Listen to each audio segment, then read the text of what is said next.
Welcome to today's Explainer. We've got an absolutely fascinating topic to unpack today. It's one that sits right at this really profound intersection where ancient philosophy crashes headfirst into cutting-edge technology. Based on the insights of educational designer Jin Lee, we are going to explore a massive dilemma, one that directly impacts education, human attention, and artificial intelligence. So let me ask you something. When was the last time your child, or honestly, let's be real, when was the last time you sat with a question that genuinely mattered? A time when you just turned it over slowly in your mind and arrived at an understanding that you actually owned. Just think about how often our thoughts aren't really guided by our own intentions anymore, but rather by an algorithm that has already calculated exactly what's going to keep us hooked. And you know what's crazy? That calculation often boils down to a surprisingly tiny window of time, 17 seconds. That's it. Modern algorithms are just constantly, relentlessly optimizing to serve up content calculated to capture your engagement for exactly the next 17 seconds. And then they do it again and again, stringing together hours of just passive consumption. It's creating this massive, widening gap between a life lived with genuine intention and a life lived on algorithmic autopilot. So here is our roadmap for how we're going to break this down today. First, the universal human diagnosis. Second, traditions sharing one truth. Third, the AI drift machine. Fourth, the mentor-cell solution. And finally, choosing conscious belonging. Okay, let's dive right into this with part 1, the universal human diagnosis, identifying the default human condition. So this brings us to a concept called drift, and it is our foundational problem. Drift is essentially the default tendency of human beings to simply not wake up. Instead of intentional living, we just kind of drift along. We unconsciously absorb and act out the scripts handed down to us by our culture, our family, or our peers. It's exactly like when you're driving to work and suddenly you realize you have zero memory of the last 5 miles, right? You were just on autopilot. But crucially, this isn't some new, modern failing caused by screens. This is a deeply ingrained, historical, human vulnerability. Which brings us to part 2, traditions sharing one truth, a remarkable cross-cultural consensus. Now this is where it gets genuinely mind-blowing. Widely diverse traditions, systems that seem totally different on the surface, have arrived at the exact same diagnosis about the human mind. Let's look at Islam.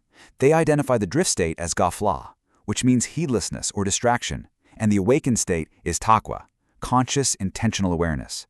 Okay, now jump over to Buddhism.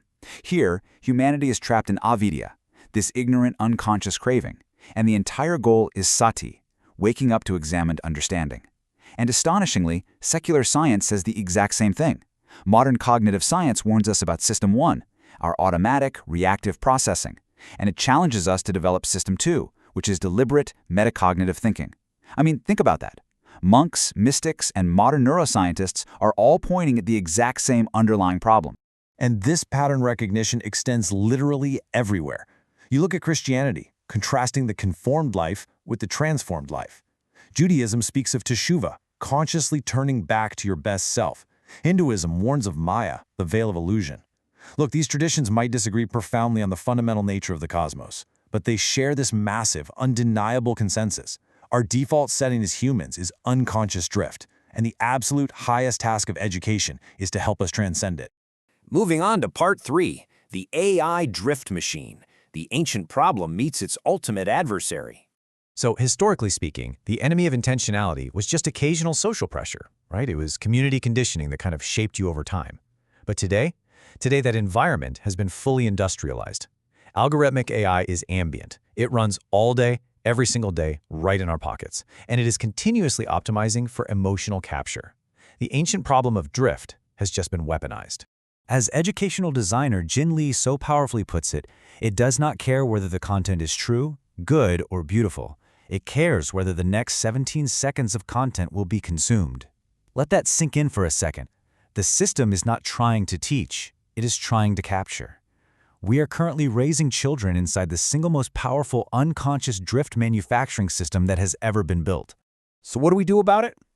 That's part 4, the mentor-cell solution, re-architecting education for intentionality. Enter the structural solution, the personal mentoring cell, or PMC. Now, this is not your traditional industrial-age classroom built around standardized testing. It's a micro-unit, just 4 to 12 learners, and here's the crucial point. Because AI can now actually step in and act as a tireless, highly personalized academic tutor, the human adult is finally freed up. Mentors can literally stop just delivering facts and start focusing on personal formation. They can guide learners toward intentional living based on a really explicit account of what a full human life should be. And the Open PMC Protocol provides the actual architecture to make this happen. It requires a consistent mentor relationship. It bakes in an intentionality phase to actually orient students before the learning cycle even begins. It uses a whole life success profile because, obviously, true success is so much more than just a letter grade. It features quest cycles that turn a kid's genuine curiosity into active projects. And honestly, perhaps most importantly, it's built on a data sovereignty architecture. That means the learning cell owns its records. Big tech platforms don't get to harvest the intellectual life of your students. What's amazing is how highly adaptable this protocol is. It uses these 4 variable dimensions, or sliders. You can adjust the amount of academic content or tweak the frequency of the quest cycles, but the absolute genius of this is the learning framework slot. You see, the protocol provides the underlying structure, but the vocabulary belongs entirely to the implementing community. A Muslim cell can use Ghafla and Taqwa. A secular science cell can use System 1 and System 2. The structure stays the same, but it perfectly adapts to the community's own worldview and language. To really visualize this holistic approach, we can look at the cube of life from the Piconic reference implementation. It basically breaks a full human life down into 3 distinct domains. First, the person, meaning examining your own assumptions and taking responsibility. Second, community, engaging others with real intention, whether that's an Ummah, a Sangha, or just your local civic group. And third, nature, our stewardship and connection to living systems. True education, in this model, is moving a student from passive drift to active engagement across all 3 of these areas.